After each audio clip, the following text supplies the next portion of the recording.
Tonight, a duel between an 11-year-old girl and a pair of predators. There is life after something tragic. Jaycee Dugard, kidnapped by a convicted pedophile, handcuffed, imprisoned, his drug-fueled binges. A man who said he heard voices in the wall. An 11-year-old girl, 18 years in hell, and over again, she would be betrayed by a justice system supposed to protect her. Lessons from a child held prisoner in a maze of shacks by a deranged pedophile, whose wife would take him to sing at children's playgrounds. How did she fight her way out of 18 years of mind control? How did you stay sane? 2 babies born to a child who had no medical care in a backyard. 2 babies she loves. I felt like I wasn't alone anymore. I had somebody that was mine. I wasn't alone. And tonight we go in search of the answer. How did parole officers miss her 60 times? You'll see tonight for the first time video obtained by the prosecutor, a parole officer coming to the sex offender's house and never rescuing a girl just a few feet away. Chris Cuomo investigates. Mr. Mesner, we just want to ask you a question. They hear a report that there are kids living in a backyard, and they're not curious at all. That's what I don't get. It seems impossible to common sense. And there is someone else at the center of this story, a mother with a broken heart and strength of steel who will never give up. Her challenge to law enforcement tonight, and the story of the day her baby finally comes home. I remember saying, come quick. And I remember telling you, I'm coming, baby, I'm coming. A stolen life, a child's courage, a mother's love, and victory achieved through the power of indestructible hope. Good evening. So glad you're with us. In her book, A Stolen Life, Jaycee Dugard has a quote from T.S. Eliot about people who carry the light of hope in the world, who hold it close and wait wherever the journey takes them. We want to thank all of you who gathered to watch her story. Some of it is harrowing. Some of it will make you simply outraged, especially when you see the times law enforcement could have saved her and did not. And at the predators who defy understanding. But in the end, Jaycee Dugard would find a way to save herself with a light no one could extinguish, holding on to hope, a mother who would never let go, and some caring and observant strangers who would make it possible one day for her to call her mother and say, I am alive, I'm coming home. She was a little girl with a name right out of a storybook, Jaycee Dugard, age 11 years old. Hello? A girl who loved her mom, her little sister, a cat named Monkey, and school and books and stories, and by holding on to the memory of everything she loved, survived and would triumph after a battle in a monstrous backyard, where a convicted sex offender let out of prison, Philip Garrido, and his wife Nancy, kidnapped her, handcuffed her, imprisoned her, had her give birth outside. And over again, the justice system would fail her. For 18 years, she was forbidden to say her own name, so this is how her book, A Stolen Life, begins. Let's get one thing straight. My name is Jaycee Dugard. I was kidnapped by a stranger at age 11, and I want Philip Garrido to know that I no longer have to keep his secret. I was happy. She is 31 years old. She looks impossibly young. I know, I was worried about should I wear heels? She is also someone who laughs a lot and has delight in ordinary things on ordinary days. Oh my God, I do drive. I drive very safely. You would never know what she survived. Oh, my pine cone? Unless you notice how her face changes when she speaks of the past. And the charm around her neck. It's a pine cone. Back then, it was the last thing I touched. You know, the last grip on me. Now it's a symbol of hope and new beginnings, and that there is life after something tragic. And tonight, she says this is what she wants to do. She will not speak of every detail she has written in her book, but lessons of hope and survival, and what it meant to her to have a mother who who would never let I've go. always wanted. It is June 10th, 1991. Jaycee Dugard wakes up in this house in Lake Tahoe, California, where her family's moved because it's a safe place to live. She's in the 5th grade and remembers worrying about the field trip coming up because she's so shy. Remembers dressing in her favorite all-pink outfit. And she remembers the mom she absolutely adores had to leave early for her work as a typesetter at a print house and didn't keep a promise. She said that she'd give me a kiss goodbye. She didn't.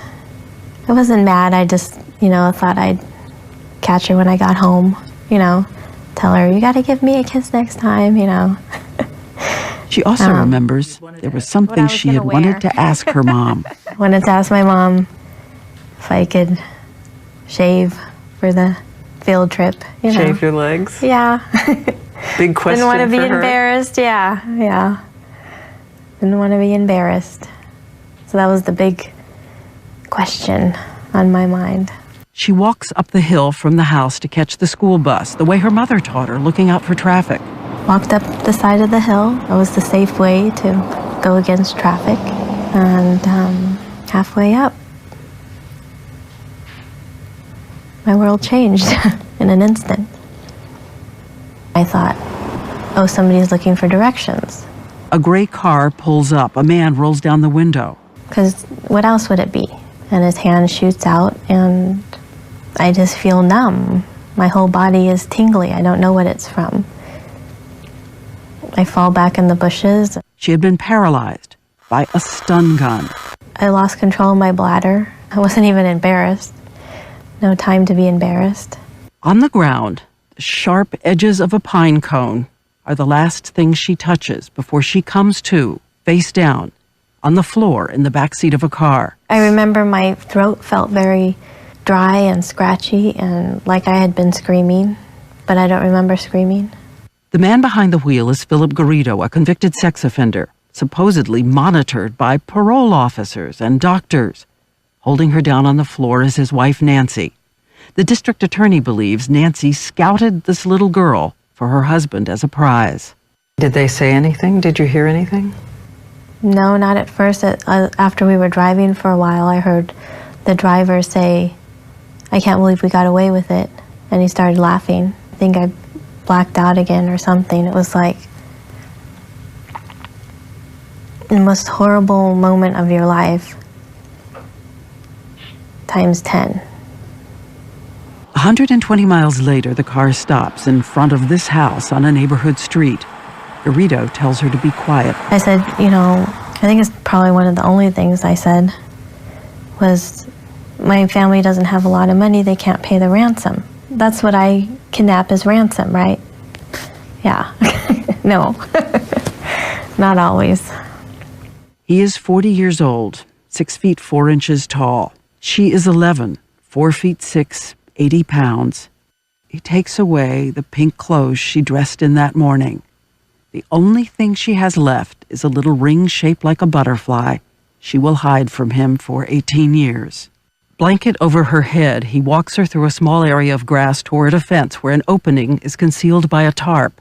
And hidden behind the fence, a deranged collection of sheds and storage units, which the people monitoring Garrido would not search. One of them, tiny, completely soundproof. He leads her inside and takes out handcuffs. He said that they were the fuzzy kind, so they wouldn't hurt as bad. Whatever. Behind your back? Yeah. There was a pallet on the floor, and then he said he'd be back later. And he shut the studio or the soundproof door and then the other door with the lock. You heard Remember that lock? Yeah. I can Still? still hear it consciously or when I'm awake. Just some sounds and smells and just don't leave you. He warns her there are dogs outside, Dobermans. They'll attack if she tries to escape. She notices there's one window covered with bars and a towel. He leaves. At one point, you get up and you take your teeth and you pull a towel I off. wanted to see where I was. Yeah. I couldn't use my hands. And there was just weeds and some kind of fence. Naked, In handcuffs, she drifts in and out of sleep, crying. I didn't really want to because then you can't wipe them away. You know, then you get all sticky and, you know, I mean, that sounds awful, but, you know, I tried not to cry because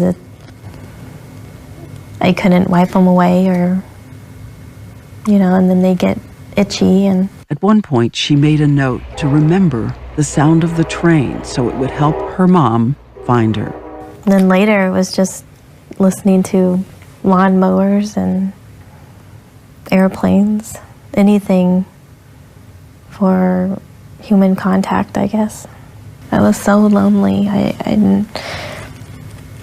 felt so alone. Have you seen Jaycee Lee Dugard? And 120 miles away, the mother who loves her and will never give up goes on television to make her first plea. She's pretty, young, innocent child. Friends have been searching all day and evening. Police started searching the neighborhood. Police set up a roadblock and go door to door. Her classmates are out in the streets holding up signs. And it's time that she comes home. And she has written that all alone that night, she decided to cling to something that would sustain her. There is moonlight streaming through the towel. It makes her think of her mother. We would always sit on the porch and we would debate whether the full moon or the crescent moon was the better moon. I always liked the full moon and she liked the crescent. And just always made me think of her. Do you remember the song you and your mom sang? Looking at the moon? You are the moon. How does it go? I forget. I love the moon and the moon Sees me. I see the moon and the moon sees me. God bless the moon and God bless me.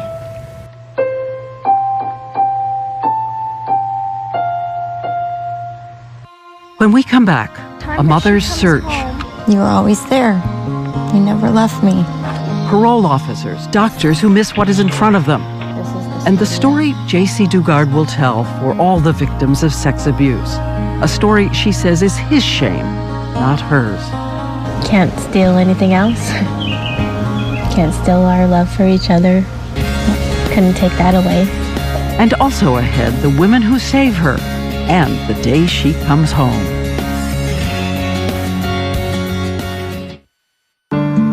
Once again, Diane Sawyer. We want to begin now with a parental warning for anyone who might have children in the room, and also with some numbers we should all know. There are 20,000 abductions of children every year by strangers. 99% of them will be returned fairly soon. But of the 100 who are held long-term, only about a half return alive. And fewer still have the strength to bear witness to the reality of what predators do. Jaycee Dugard said she wanted to write it for all the victims and as a call to action for judges, psychiatrists, parole officers, and any of us who might be able to save a child's life. Okay. This is Philip Garrido. In a video obtained by ABC News from the prosecutors, he is singing one of the songs he wrote. He told everyone he was a musical genius on the verge of a big break. He also calls himself the witness, rambling on about the Bible, saying he was chosen to hear the voices of demon angels in the walls, in the ground, and that he will save the world. And doctors in the parole system know about him. He's even given medication, and everything he does is supposed to be monitored. His first arrest was 1972 for raping a 14-year-old girl who was too afraid to testify, so the case collapsed. 5 years later, in a rented storage container, he raped a woman for 8 hours who managed to escape. Because of her, he was sentenced to 50 years in prison, but he was released after a quarter of that sentence was served. Later, he would even receive a letter of commendation from the parole board, heralding him for his personal accomplishments. And parole officers would visit him 60 times at his house, and though they knew his patterns, they never looked hard enough in the backyard to find a little girl. Jaycee Dugard, imprisoned 2 hours from her home. She didn't know it, but she was in Antioch on the outskirts of San Francisco. It is still that first week. In June 1991, the 11-year-old girl, handcuffed, arms behind her back, is aching, skin rubbed raw. Philip Garrido is her only human contact, and sometimes he'll just sit and tell her funny stories or bring her fast food. Classic approach, we are told, for a pedophile. I depended on him for bathroom, food, company. You had no water, toothbrush, No, toilet. no What toilet. was the toilet? Toilet was a bucket. Well, it had handcuffs on, so it was very difficult, so. She writes in the book she has no idea what he's planning to do. She's never heard about sexual abuse. Had you ever heard the phrase? Nope, not into boys, other than, maybe the New Kids on the Block or something like that. Sex was Ken and Barbie. Yeah, laying together. That's what it was. That's what you thought it was. That's what I thought it was, yeah. In her book, what she has written is unflinching and detailed. I ask her why she decided to write it all. She said she wanted to do it for victims of sex abuse, who often keep secrets, along with fear and shame. Why not look at it? Stare it down until it can't scare you anymore. She worked on all this with her therapist, Rebecca Bailey, who specializes in family reunification after trauma. It is not her shame. Those things happen to her. They're not who she is. This is the studio. That's where it was first taken. I didn't want there to be any more secrets.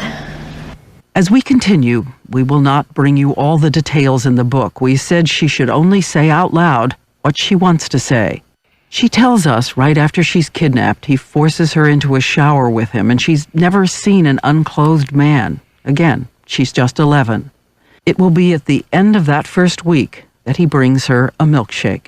Comes in with the milkshake, and I was getting used to him coming in.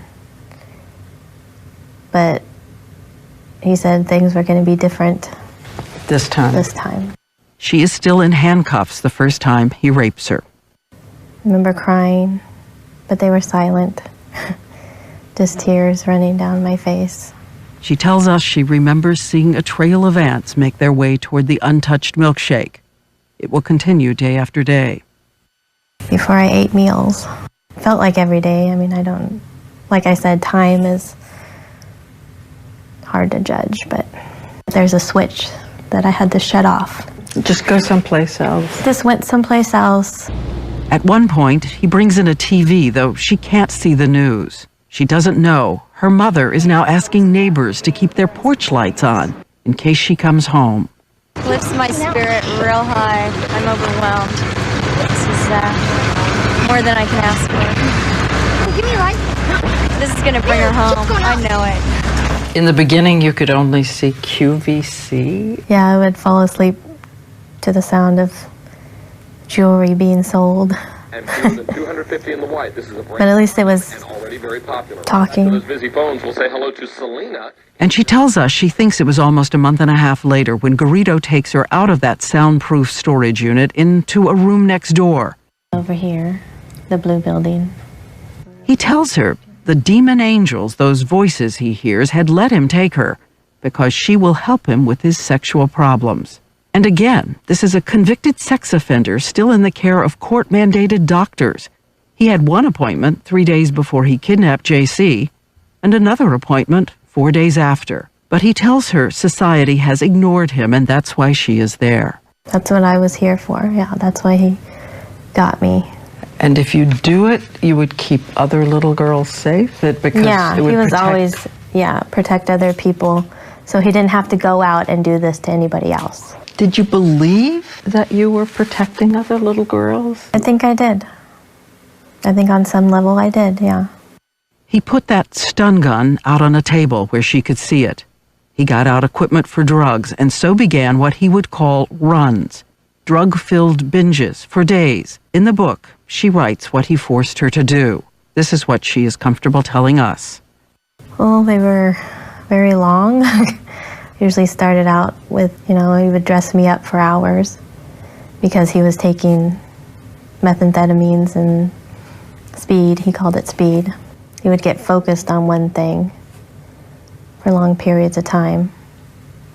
And then it usually went to him with his little books of cutouts that he would cut out for hours and paste on little girls from magazines and porno magazines. I mean, it didn't make sense to me at all, but that's what he did.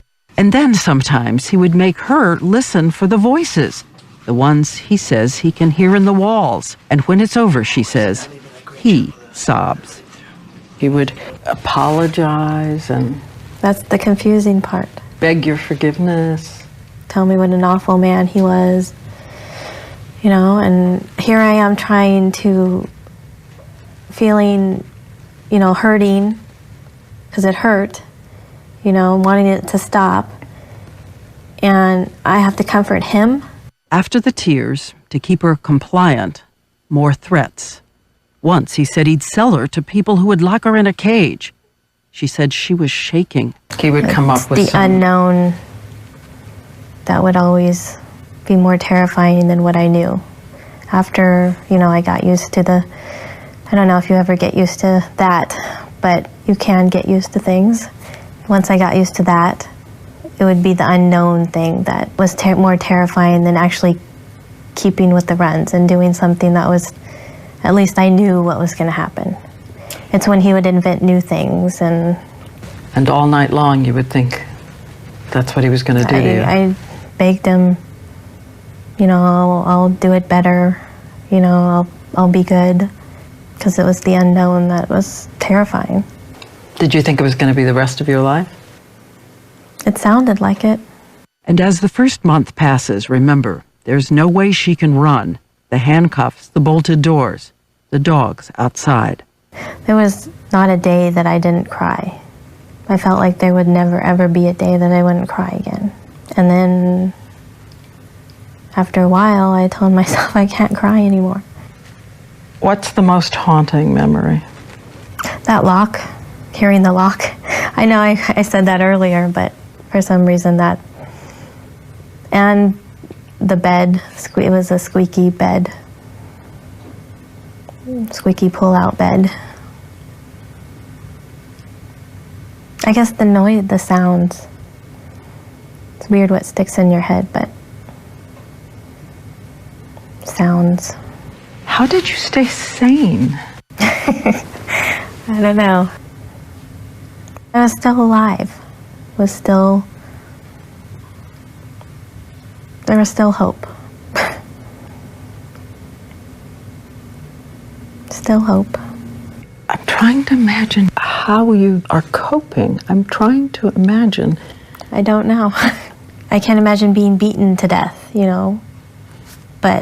And you can't imagine being kidnapped and raped, you know. So it's just, you just do what you have to do to survive.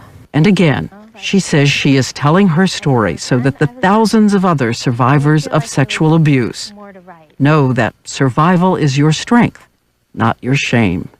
It's that T.S. Eliot quote you have in your book. Yeah, I had about hope. Thinking I have to hope in something. Hope was in the wrong place. But sometimes you just have to hold on to any kind of hope to survive. And there's one other measure of Jaycee Dugard's willingness to stare down the truth. It turns out Philip Garrido videotaped what he did to her, and the prosecutors asked her to look at them. She says she did, to make sure he had not kidnapped any other little girls. And every tape was of her. Next, the mother moving heaven and earth to find her child. And 7 months into her imprisonment, someone new enters Jaycee Dugard's room. Nancy Garrido, Philip's wife. Together, they try to take Jaycee's identity away, and she fights to hold on to it inside. In some ways, she's just as evil as Philip. Very twisted minds. And later, Chris Cuomo investigates the colossal failures of the justice system. Mr. Mesner, we just want to ask you a question. And if you think you might be witnessing child abuse, there's a number to call on our website, abcnews.com.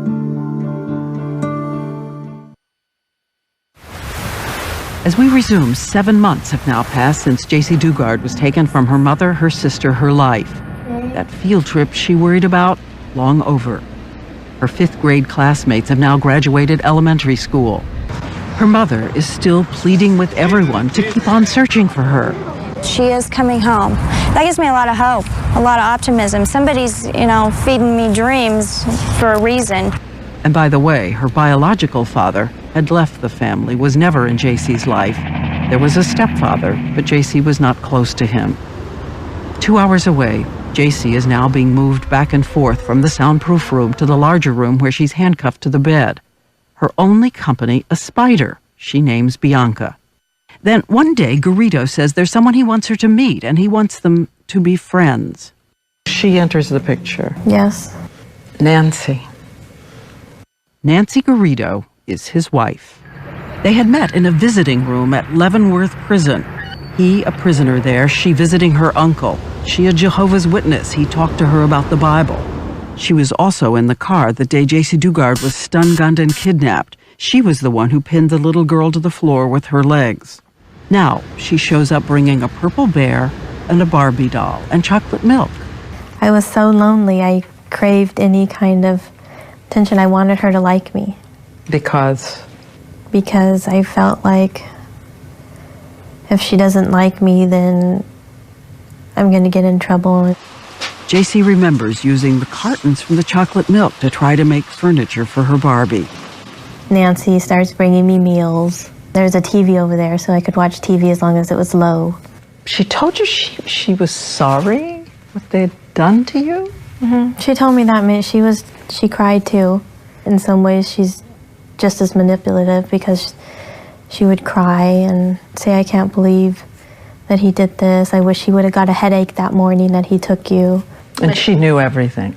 Yeah, she knew everything. Everything. What makes somebody do that in the first place? Take somebody else's child just to satisfy your husband. I don't know, she's just as evil as Philip. Very twisted minds. Twisted. Okay. Does it say record still? Yes. Good. Remember the video obtained by the prosecutors of Philip Garrido playing his guitar? Again, he is a convicted sex offender supposed to be monitored, at times even wearing an ankle bracelet. But here, he is singing at a children's playground. And holding the camera, his wife Nancy, who will furtively move it off him away to gather secret pictures of little girls playing. You got me real good? Yes. I can see you really good. As we've said, later tonight, we will go to law enforcement and seek answers. When they are arrested, Nancy Garrido will also be charged with kidnapping and rape by force. We remember a moment from the courtroom. Philip Garrido, Nancy Garrido, in a jury box separated by their lawyers. And suddenly he looks at her and mouths the words, "I love you." Even as she kept scouting little girls for her pedophile husband, Nancy Garrido, like him, would alternate motherly concern with coldness and cruelty. Jealous. Very jealous of me for some reason. Like I wanted her husband to rape me. Very jealous and sick. She worked by day as an aide in a nursing home, but when Philip Garrido vanished for a month, she replaced him as jailer. A whole month. He's gone. Yeah, she said that he was on an island with a friend, but he was actually sent back to prison. For failing a drug test. So it's the two of you. Yeah. She would lock us in every night. She wanted to watch this scary movie called The Unborn. It was awful. It was very scary. And then she would leave in the morning and lock the door. And the two of them also worked together to use Jaycee's love of animals to manipulate the little girl, giving her kittens that would then mysteriously vanish. Well, it was Tigger, and then it was Snowy, who, I don't know what happened to her. Another kitten was named Eclipse, a girl kitten. Jaycee loves so much she asked for paper and a pen to make a little diary. She writes how grateful she was for the little kitten and how much the Garridos told her they paid for her, adding, "Last night I started to cry and she heard me. She came to me and sat next to me, and after that I felt a little better. She means more to me than my own life. I see her love for me." And every entry is studied with a little heart on a string, like a balloon. The little kitten Eclipse would also disappear during one of Garrido's drug-filled runs. And when Garrido happened to notice that the little girl had signed her name, Jaycee, on that journal, I actually wrote my name, and I tore it out when he saw it. Because he said you had to. Yes, that was the last time. the last time for 18 years she'd be allowed to write or speak her name. Losing her name and fighting to hold on to the memory of the face that is keeping her alive, her mom. I wanted to see her more than anything. And worried you'd forget. Worried I'd forget what she looked like or what she sounded like. Would she forget me? Would she want you after this?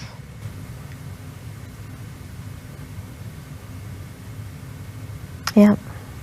Being a mom now, you know, I know that she never forgot about me because I can never forget about my kids. But, you know, when you're a kid and you think you're easily forgettable. And her mother, Terry, is also fighting to hold on as 1 year passes, and then a second. She's alone except for a couple of her friends who will quit their jobs to help her. On TV, she shows Jaycee's room untouched since her disappearance. It's where Terry says she goes to pray every night. Even though she's not here, she's still in my heart. And when 34 months have passed, 1,029 days since Jaycee Dugard was kidnapped, the handcuffs occasionally come off, but she's still always locked in a bolted room. One night, the Garridos are with her. They are watching the 10 Commandments on TV. For the first time, they bring her cooked food, corned beef and cabbage. It's Easter, 1994. And then they tell you they think you're pregnant. Yeah. 4.5 months pregnant, 13 years old. As we said, by now Jaycee Dugard has been in captivity for 1,029 days. A sketch artist tried to imagine the little girl now entering her teens, but those posters will weather and fall away. By now, her mother is holding rummage sales to raise money for private investigators. She is sending more than 1 million flyers across the United States while working and raising Jaycee's little sister Shayna. And 2 hours away in the backyard, Jaycee Dugard is pregnant, still bolted in, not allowed to go outside, sit in the sun, or see the sky. She learned the link between sex and pregnancy from TV. Did you have any idea what it meant to give birth? No, I had never seen it happen. There was this show that he would talk about a lot, Growing Up Baby or something like that. So I'd watch that, and he was watching birthing videos and just learned. And he said that he would read up on it and he would do it? Yeah. She makes up little stories she tells to the baby growing in her stomach. August 18th, 1994, you're how old? 14. Having a baby in a backyard. Yep, I did. She is locked in, alone, watching Dr. Quinn Medicine Woman when she feels the first sharp pain. You're in labor and there's nobody there. I didn't know I was in locked labor, up? but yeah, I was still, locked at that time. Just scared. It was terrible pain. Didn't know what was going on. Hadn't seen anybody all day. She will be in labor all by herself for hours. Finally, the Garridos return. They give her codeine. The labor continues for another 12 hours, and with a complication. The baby is still inside her. Philip Garrido uses his hand to unwrap the umbilical cord from the baby's neck. He had seen that on one of the shows, that's what you do, because she wasn't coming out. So he did that, and she came out, and then I saw her. She was beautiful.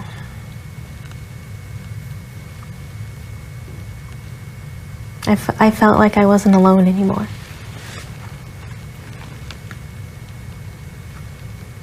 had somebody that was mine.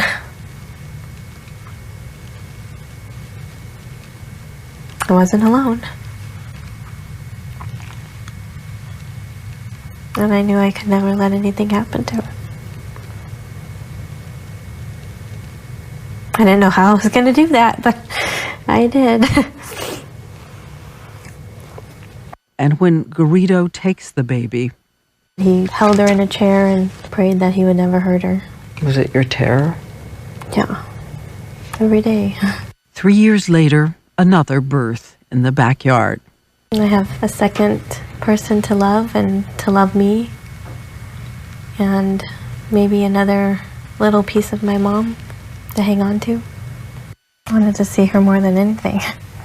Every day, in the beginning, like I said, I would cry every day and be hardest when I would think about her and what she was doing, and then trying to convince myself she was better without me. Easier, you know, she had Shayna, but I wanted her. And for the next 2 years, as doctors profess to monitor Garrido, along with all those parole officers who come into the house, Dugard is in the back, locked up in a room with 2 little girls, taking care of them with what she's learned from TV, breastfeeding first one, then the other. Garrido, she writes in the book, still erupts with anger, inexplicable rants about her behavior, which she tries to keep altering to avoid his moods. At other times, long lectures about the Bible, how he is the chosen one. And he continues to make her listen to voices he says he hears with a machine he has built using plastic cups. What are bionic ears? It's like a sound amplifier. And I would have to listen to the air conditioner, sit with the headphones for hours, tuning in, he called it. Finally, when she's a young mother, Garrido builds a fence, walling off the entire backyard. He gives her a little tent outside. She writes about the first time she can walk outside. I can feel it, the sun warm on my face. And experts who write about survival say nearly all those who make it find some way to create meaning in the reality of their days, amid the trash and squalor. You planted little flowers. Yeah, I like to garden. This was your garden? Yep. Even little flowers inside the tent. And then the girl who once loved books and stories decides for her girls to create a little school. We had math, social studies, English, and history was the other one. And it's teach them the best I could. I only had a 5th grade education, so my math wasn't my strongest suit. In a secret act of defiance, she saves little scraps of paper and begins writing a journal she manages to hide from him. Sometimes it still sounds like a child. I would live in my own world, and I would have superpowers, like the power to heal people and animals. Sometimes she wonders if out in the world there could be a soulmate for her. The physical abuse was all I knew. But things that I saw on television were so different. And, you know, I mean, I don't know. Look at this. I would search the world for the top teachers if I could get out of here, and psychologists and doctors. And I would organize, and we would open a free clinic for homeless people to come and interact with animals. Time on my hands to think about things I would do. And then one day, Garrido tells her they need to make Nancy feel better. He has decided that from now on the girls will call Nancy their mom. They will be told that Jaycee is just their sister. At another point, she writes in her journal, I want to be free to come and go as I please, free to say I have a family, free. Free to have my family. And next, the great mystery. Why didn't she try to escape? Did you think about taking those 2 girls and running?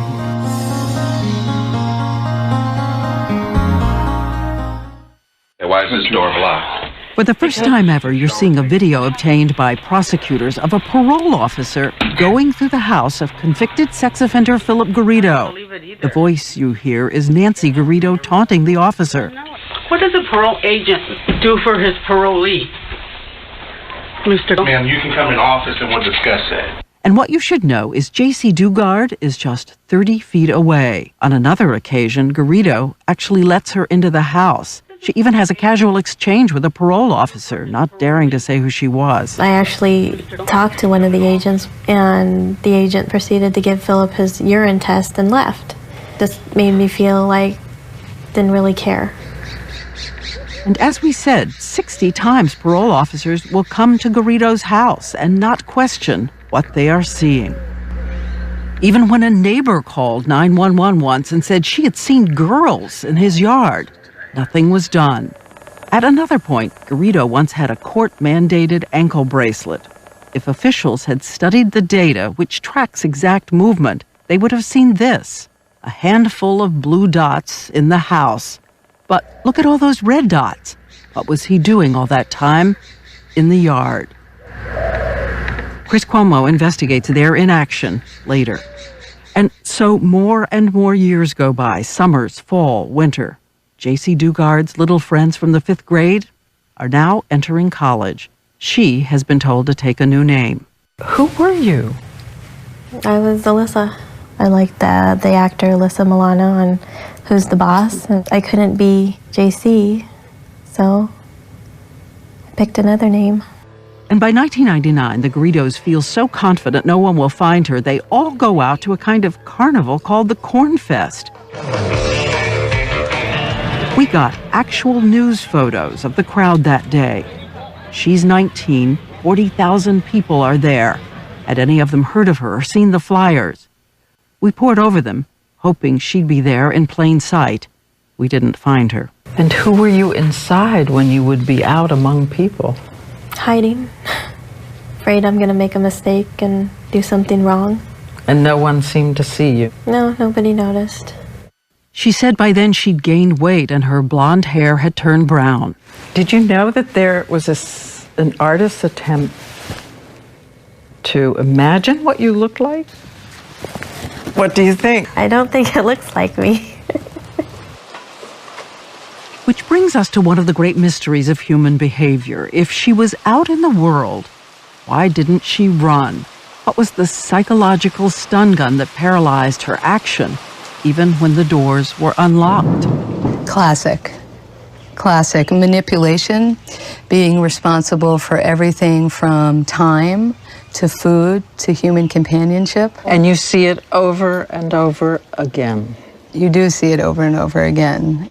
Her therapist, Rebecca Bailey, says what happened is not Stockholm Syndrome, but a kind of coping, an adaptive helplessness. It comes with years of abuse, when the emotional handcuffs become stronger than the tangible ones in the hands of a predatory expert. So he was a mastermind, and in his narcissism was able to weave people into believing his stories. He had a prior rape in which he had held the woman captive and was able to talk a police officer away from the site, convinced initially the police officer that this naked woman screaming was in fact enjoying being with him. After the children were born, Garrido stopped the sexual relationship. Did you think of him as father? Never. Father to the kids. No, Dictator? just somebody who always knew what to do. I depended on him for everything.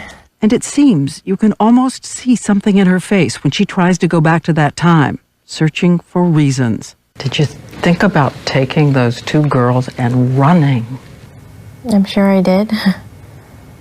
But it wasn't something I felt I could do. Because? The situation felt like it wasn't an option.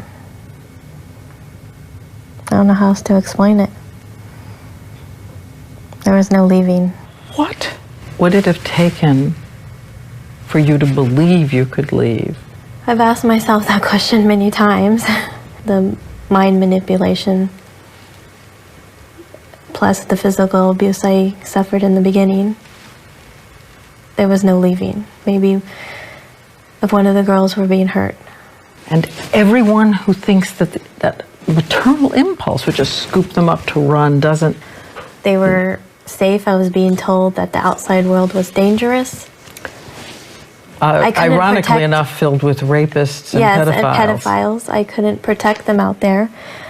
It's like what I knew was safe, the unknown that was out there was terrifying, especially when thinking about the girls. You can see it in her journal. She writes about her fear and wonders how she could live or survive on the outside.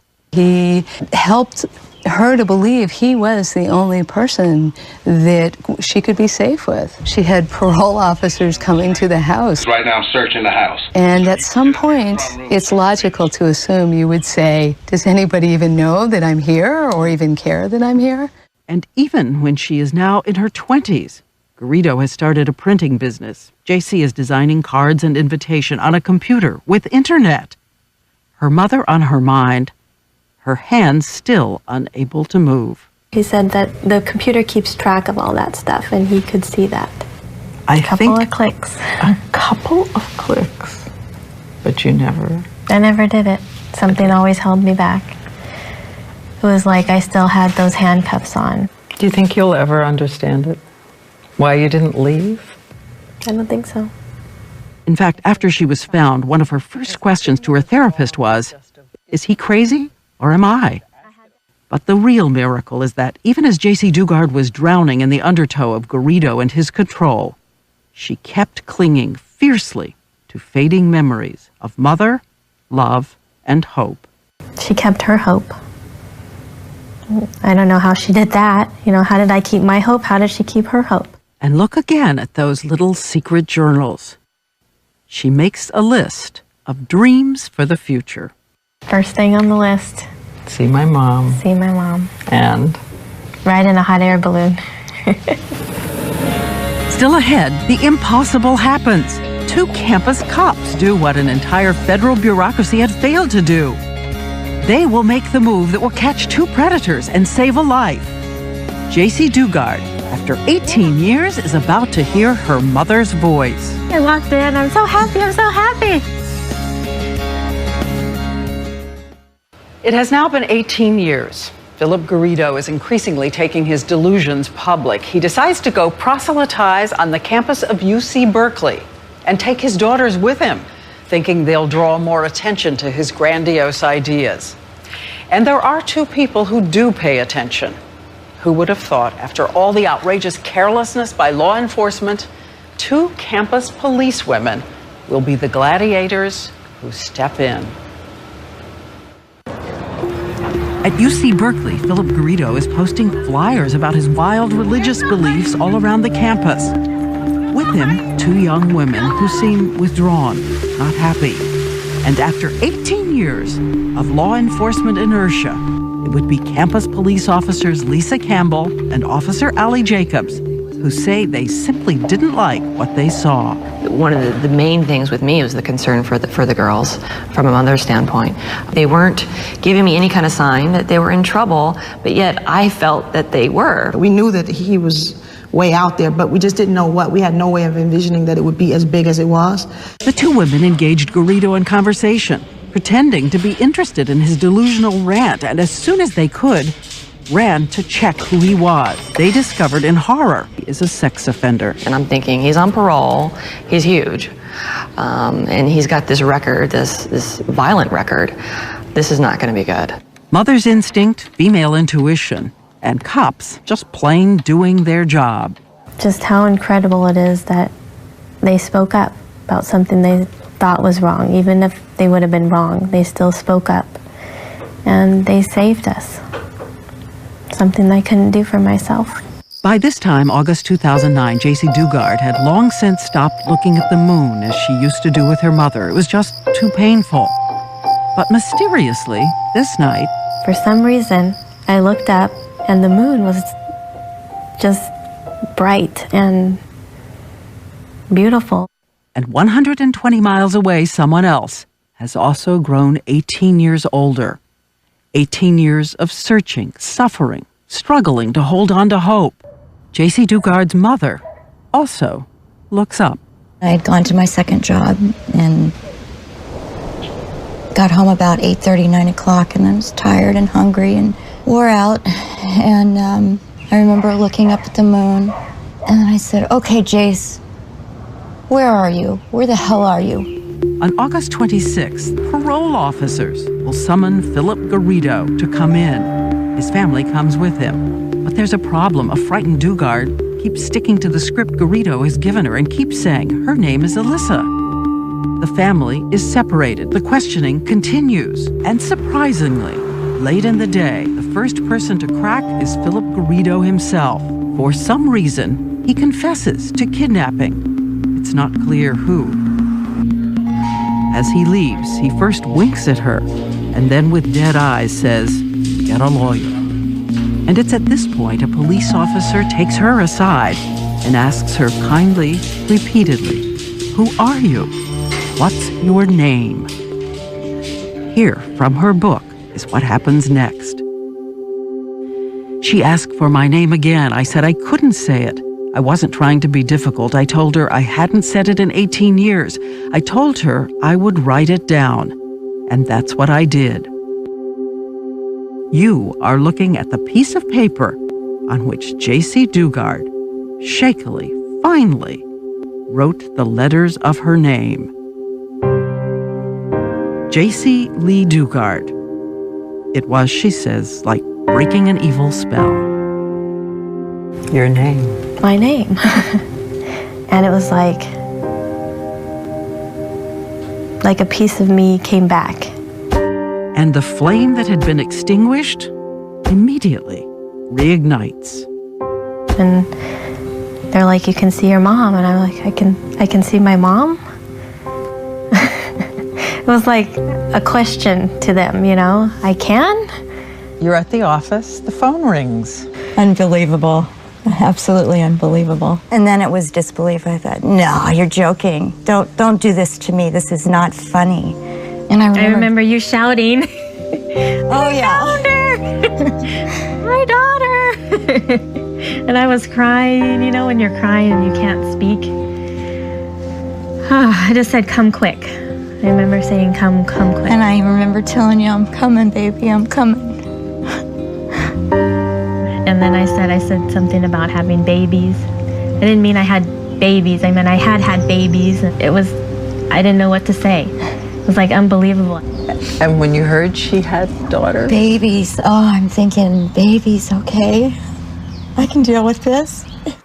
Those babies were by now 15 and 11. The first night, the police officer let them stay in a motel. Jaycee wants her mother and sister so much she can't sleep. I woke the girls up and I just said, "I'm so happy. I'm so happy." I'm like, I can't wait anymore. I don't care if they're sleeping. And so I ran down the hall. I forgot the motel key. I walked in. I'm so happy. I'm so happy. So happy. And stunningly, even now, 2 years later, with all that time lost, she insists life is too short for a moment of bitterness or rage. I don't feel like I have this rage inside of me that's building. Why not? How can you not? Because I refuse to let him have that. He can't have me. You mean if you felt rage, it would mean he had won? I think I have enough hate in my heart for the both of us. I hate that he took her life away. And that makes me sad. I'm sorry, baby. I hate that. He stole her from me. He ripped out a piece of my heart. And,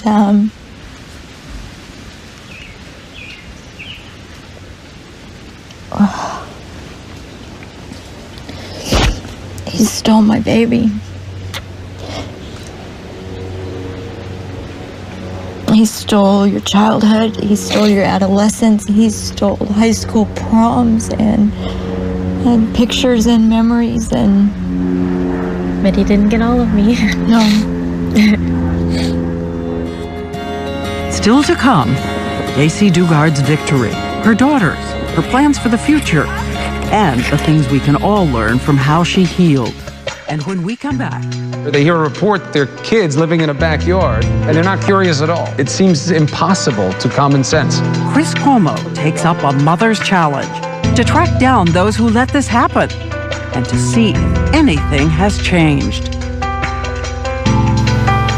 And there is a question we've been asking, and we suspect you are asking it too. 60 visits by parole officers to the house, and no one ever found her? How is it possible the justice system and the law enforcement system let her down so badly? Chris Cuomo is here now. He's going to investigate just this. It is too important a question to leave unanswered. And when we come back, you will see just how many opportunities there were to save a stolen life. As we return, the story of Jaycee Dugard. A convicted pedophile, Philip Garrido, and his wife Nancy stole her childhood, her name, and held her 18 years in a maze of shacks and tents. And as you'll see when we continue over and over again, she could have been saved. How did you stay sane? You just do what you have to do to survive. 2 times she will give birth in the backyard. 60 times the parole officers come to the house and see nothing. This is never-before-seen video of one officer missing what is right in front of him. Right now I'm searching the house. I'm doing everything I'm supposed to do. I know it. And now a Chris Cuomo investigation of a colossal failure. Mr. Mesner, we just want to ask you a question. They hear a report their kids living in a backyard, and they're not curious at all. That's what I don't get. It seems impossible to common sense. And what about Jaycee Dugard's life today? What does she see when she looks at her daughter? And more from the mother who wants changes to protect other families. The mother, the daughter who never gave up hope. And from a secret diary, a girl gets a chance to do what she always dreamed. Good evening once again. I'm Diane Sawyer with Chris Cuomo, and this is the story of Jaycee Dugard, A Stolen Life. And as we continue, Chris is going to investigate the cascade of failures by the system supposed to protect her. Diane, in the 18 years that Jaycee Dugard was held captive, there were so many failures of the American justice system, so many chances to catch the man who should have been a prisoner. So we set out to find the people involved. We called and wrote them, and when they wouldn't talk to us, we found them. And along the way, we found video, too, that's never been seen. Parole visits that were epic failures. Scenes that will chill you to the bone. Philip and Nancy Garrido are preparing to make a home movie you will not believe. It looks like the video will capture Philip Garrido playing a song on his guitar, but the guitar playing is just a ruse. You need to make it look like you're pointing at me. Look at where they are. Behind them is a playground. The Garridos are there to get shots of young children to feed Philip Garrido's sick appetites. You got me real good? Yes, I can see you really good. This is going on despite the fact that Philip Garrido is supposedly under the watchful eye of federal parole officers for his past history of sexual violence. Our investigation reveals that this is a metaphor for decades of neglect by state and federal parole officials, basically allowing Philip Garrido to do as he pleased, including taking Jaycee Dugard prisoner. Pain felt most sharply by the one person who never lost sight of the situation, Jaycee's mom. How could anybody with a heart or a conscience or a soul, for that matter, take an innocent child away from its mother? This is the first time Terry Probyn's searing words have been heard outside court. The pain and outrage she spoke directly to the Garridos, a mother who demands change. I'm appalled. I'm disgusted, and something needs to change. How much of the outrage goes to fixing this situation? I think that's what it is. I think that's what fuels the fire, the outrage that I have, the anger that I have. Garrido's terrifying career of sexual crimes begins in April 1972. Vietnam is raging. Students are protesting at UC Berkeley. And just 40 miles away in the small town of Antioch, 21-year-old Philip Garrido is waging a war of his own against young women, charged with drugging a 14-year-old girl and repeatedly raping her. The case is dropped after the victim refuses to testify, leaving Garrido free to strike again. And he does. I just started screaming, "Oh my God, oh my God. That's him. That's the guy who kidnapped me." News of Garrido's 2009 arrest brought back a flood of dark memories for Katie Calloway Hall.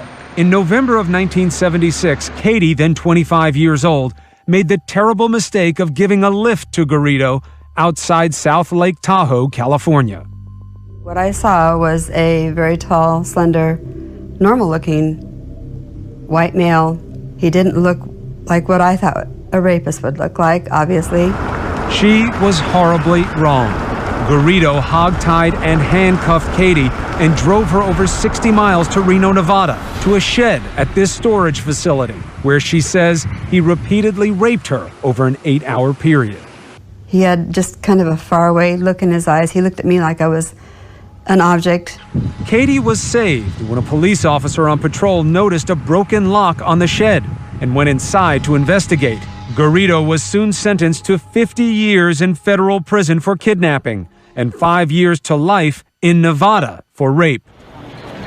Then came the first in a line of system failures.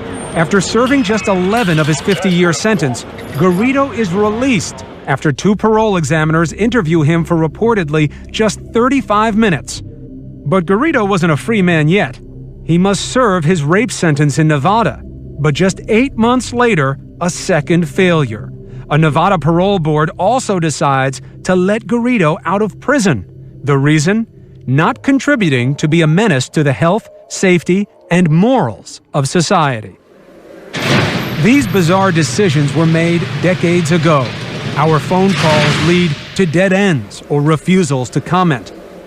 So we followed the trail to State Prison Warden Brenda Burns, who signed off on Garrido's release. We found her in retirement, watering her lawn, and with little interest in the dreadful mistakes of the past.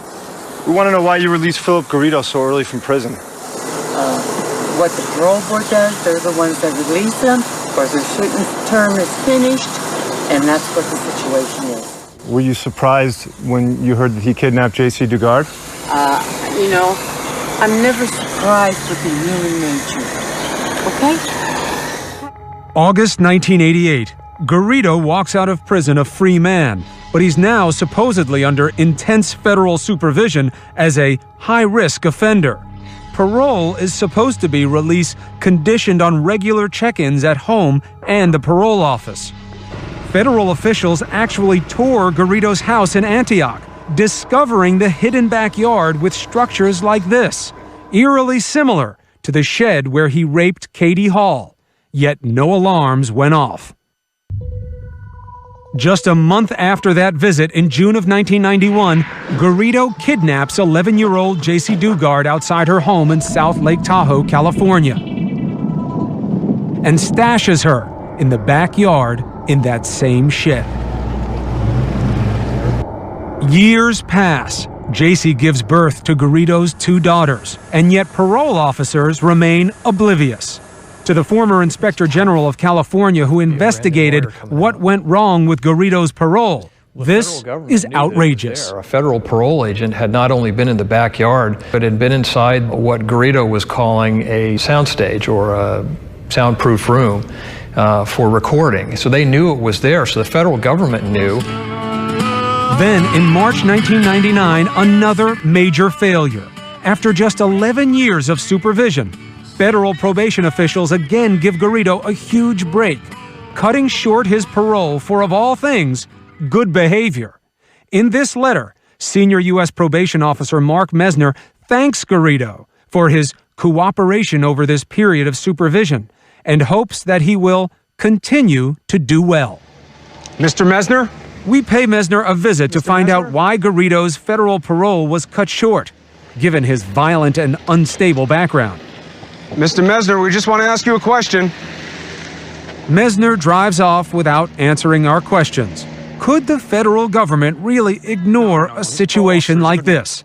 We sent letters to the head of the U.S. Parole Commission, to the United States Attorney General, to the Congressional Judiciary Committee, all asking why the federal government failed so miserably in its oversight of Philip Garrido. We received one response from the U.S. Parole Commission, which said it couldn't talk to us because it's still investigating the matter. But in fact, a federal investigation had already been completed months ago and was kept confidential.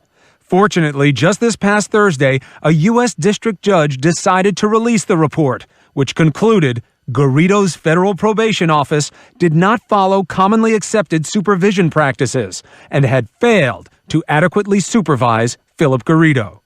Most chilling is this. One may fairly question whether Garrido could have been deterred from the horrendous acts attributed to him had his federal supervision been conducted properly. The report goes on to lay out necessary changes but notes that previous recommendations had been ignored. They say, we're working on it. Takes time, doing our best. This is government stuff, you don't get it. We'll change on our own time. A fitting response from a mother still waiting for answers. Get any calls from the Federal Bureau of Parole and all that? The corrections, they call you? No. They say sorry? No. They say we figured it out, doing it differently next time. No, but that will be a battle within itself. I need change, and I need something to be different. And this never-before-seen video will open eyes about how much change is needed. Come inside Garrido's home during an actual visit with a California parole official. Right now I'm searching the house. You'll see just how close officials got to discovering Garrido's secret. I don't understand. I'm doing everything I'm supposed to do. I know it. When we come back, find out how many chances authorities had to rescue Jaycee Dugard.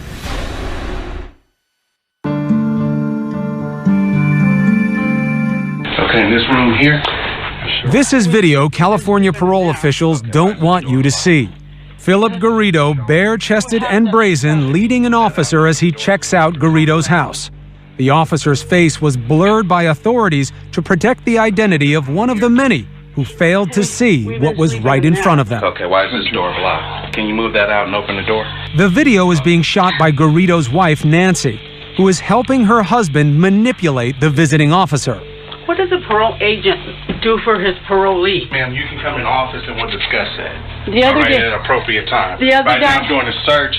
If you stay in this front room and I don't have to place you in restraints, because right now I'm searching the house. Tough talk, but watch as the officer is distracted by the Garridos chattering about doing nothing wrong and appears to follow the path Garrido lays out. I understand. I'm doing everything I'm supposed to do. I know it.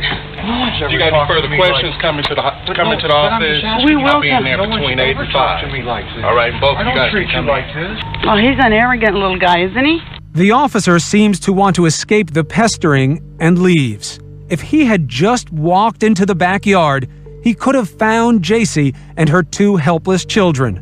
Instead, the Garridos find new confidence that they can evade authorities whenever they want. When you look at 18 years of this, of like all these different tentacles of this system that's supposed to be in this business of watching people like this, what are your thoughts on it? I think a lot of mistakes were made. I think Jace could have been home a lot sooner had somebody cared enough and slowed down to look at what was really going on. Bottom line, at every level, the people who were supposed to watch Garrido failed. Our investigation reveals that almost no one wants to answer for the fact that officials either didn't know, didn't care, or didn't act to stop Philip Garrido and his wife Nancy. Jaycee and her kids weren't hidden in some remote hideout. They were right behind that fence in that backyard. Maybe it's not so easily visible, but neighbors in 2006 said there were kids living in that backyard, and nothing happened. And probation officers had 60 home visits, but never discovered what was right behind that fence. To trained law enforcement officers, it should have been evident that something was going on out behind the house. David Shaw, the former California Inspector General, prepared a scathing 115-page report detailing a litany of failures by state parole officials. Top of the list, all the visits with Garrido by officials. Each yellow box marks a visit to Garrido's house. Each one a missed opportunity. Parole officials never interviewed Garrido's neighbors, who had often spotted Jaycee and her two daughters. Agents also never questioned why there was a network of utility wires connecting the house to the backyard complex. Garrido was fitted for a GPS device in April 2008, tracking all movements. Each red dot marks his location and time. Look at how much time he was spending in the part of the backyard they never searched. Worst of all, says Shaw, Garrido often explained away reports and sightings of the children in his home by saying they were his brother's children. It was very easy to dispel this story that he was telling. We called his brother and spoke to his brother, and the brother didn't have any children. But one phone call, hello, brother of crazy Philip Garrido. Do you have kids? No? Thank you very much. Have a good day. Hang up the phone, go and arrest Philip Garrido and find out where the kids are. Right. We thought that an agent could have dug just a little bit deeper and found out that those weren't his brother's children, and if not, then who do they belong to? Meanwhile, over the years, Garrido apparently descended into madness.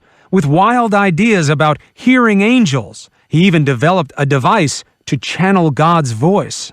Tim Allen, a contractor who bought business cards from Garrido, found the signs obvious. Yeah, he would come in here and he was just rambling.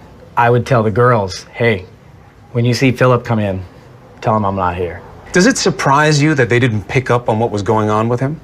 Yes, it surprises me that as soon as you would talk to him, you would think, this is a guy that needs some help. November 2006, perhaps the most egregious failure of all. A neighbor calls 911 and complains children are living in tents in Garrido's backyard. The caller also describes Garrido as psychotic with a sexual addiction. This time, it's not parole officers, but a sheriff's deputy who shows up at Garrido's house.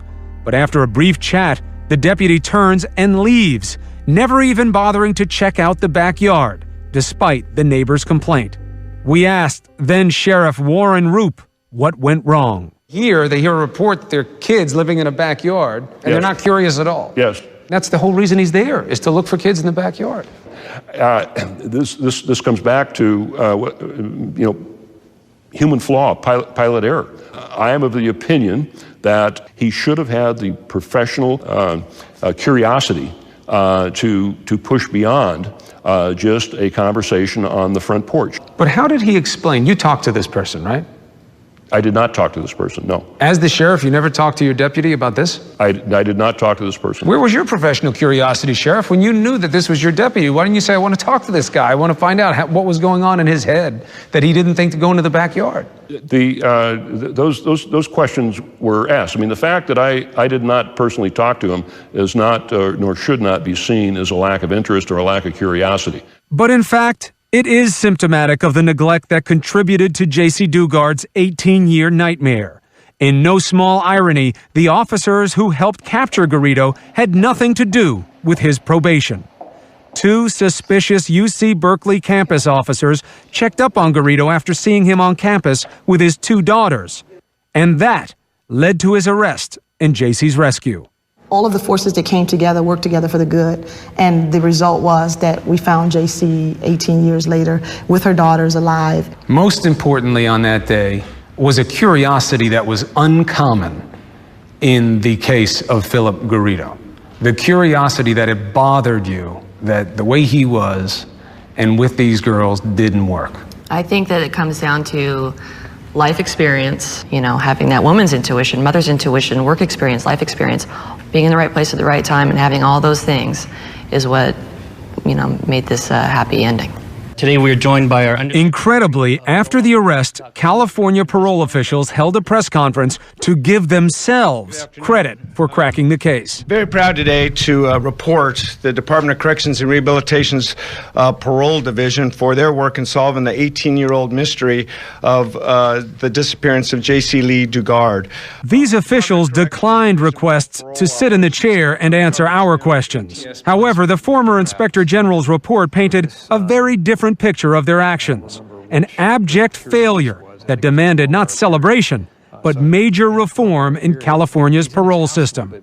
People have described the Jaycee Dugard case for the state system as the 9/11 of Homeland Security, that this was the big thing that we should have seen coming. Now everything must change. fair analysis? I think it's a decent analogy.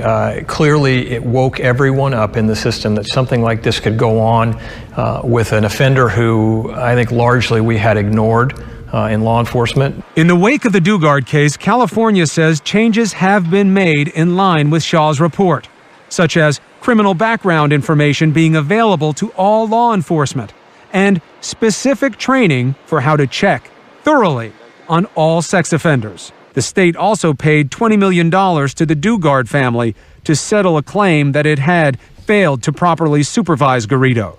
But money is not what the Dugards want. There was a settlement. Was that enough? Feel better now? No. What matters more? What can't you put a price on? The 18 years that I lost with her, the crap she went through, nobody can put a price on that. It's not good enough that the Garridos are behind bars and will never see the light of day again. It's not good enough to tell me that change is coming. The battle's just begun. And as you well know, Diane, Terry is just the woman to take on this fight. And I want everyone to see this family today. Here's what's coming up when we come back.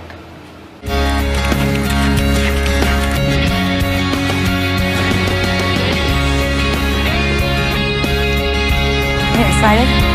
Yeah.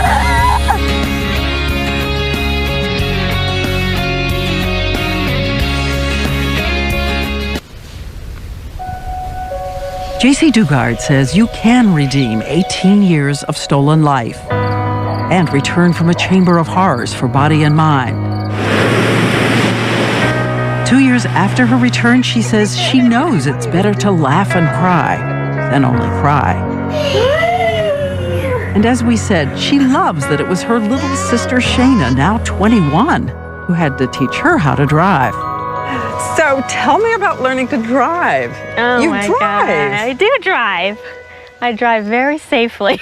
I go to park and I get out, I'm like, oh God, I did really good. And my mom's like, but look where you parked. And I was like, taking 2 spaces. She even makes a wry joke about her impossibly young skin, saying, how about years of no sun? Yeah, yeah. It's how to preserve yourself. That's the kind of humor I use to, get by. She continues to receive therapy from Rebecca Bailey, a specialist in family reunification. Bailey teaches one way to vanquish the past is gratitude for the pleasures of the present day. The peanut sauce on it. Sometimes it's just remembering that you get to make dinner with a family and have real food instead of fast food, and nature. Horses, she cares for them as part of her therapy. Mystical, tangible symbols of trust. Animals don't lie. I mean, maybe I believe in a higher power, but I believe in nature and what we see around us as healing. And yes, she is remarkable. I will give that. I'm confident that the community and the support that she has put around her since she has come out will carry her through whatever bumps in the road she hits. And I think she has a lot to teach all of us. She's even creating a foundation with some of the money the state gave her to help all members of families after trauma. When something happens, they don't think about the whole family, like there's a sister and there's a mother and there's other components. It's not just the victim. If you go online, you can find the foundation with Jaycee's symbol, the pine cone charm. Diane, I want to give you this, and I want you to wear it with happiness. I don't know what else to say. You don't have to say a single word. Good. And the girl who loves words and metaphors says maybe a GED, even college. And I ask her about something she wrote in a journal when she was captive, something that ended with happily ever after. I want to find love one day, the kind of love I read about. Still want that? I don't know. I don't really think about it. I'm happy the way my life is now. I mean, if it happens, it happens. If it doesn't, I'll still be happy. But it doesn't seem impossible after what you've been through. No, it doesn't seem impossible. I think that the prediction of the future is not in my job, but I will tell you that whether there's a man in her life or not, this woman will love fully in her life. He has certainly infused fear, and he has certainly, I'm not going to sugarcoat it, there are things that he has taken away from her that she will never have back or get back. But she has her daughters whom she loves. She is very protective of their privacy. And will say only that they're healthy, happy, wonderful students. In fact, so confident heading off to school, one of them said to her, "Mom, you're making me nervous." She also says they can make their own decision about whether to read the book, but they know what happened. Their dad did strange things and they knew it. They lived that way for so long that I don't really think it was that big of a shock to them because they knew their dad. It's interesting to hear you call him their dad. He is what he is. When you see his expressions, is it startling in your daughters? Surprisingly, I don't see it in them. I see my mom. I see me. I don't see him. But she admits at the beginning she was worried that her own mom would have trouble with children fathered by that man. I don't see him in my granddaughters. No, it is not there. They are who they are, and they are so beautiful. And I'm very proud to be a grandma. I love those girls with all my heart. You don't even have to ask that, baby.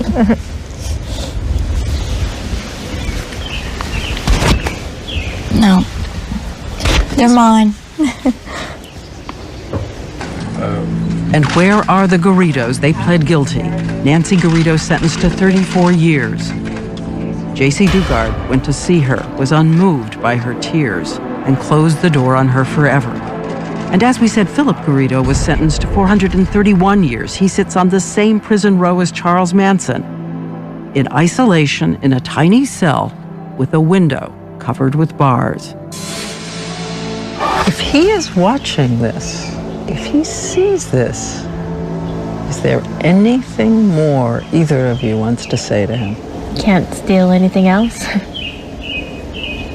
Can't steal our love for each other. No. Couldn't take that away. So in the battle between good and evil, good wins. Good wins. Yep. Before we left, Terry wanted to send a message to you about a morning more than 18 years ago when her little girl asked for a morning kiss. I had been late to work 3 Monday mornings in a row, and I was focused on myself, trying to get myself out that door so I wouldn't be late for work.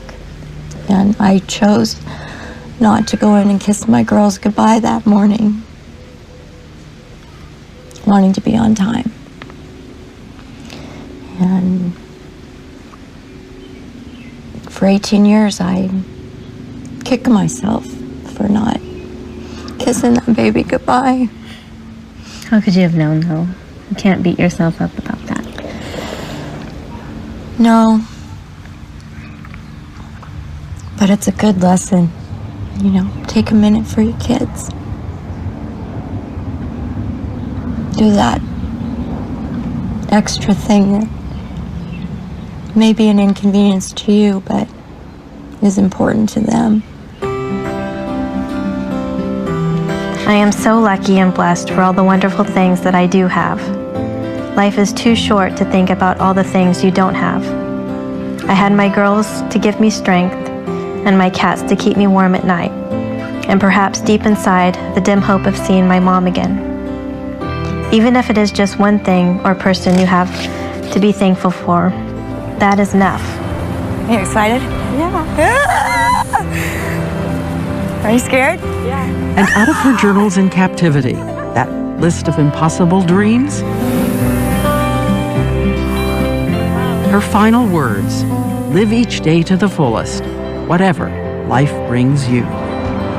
so peaceful.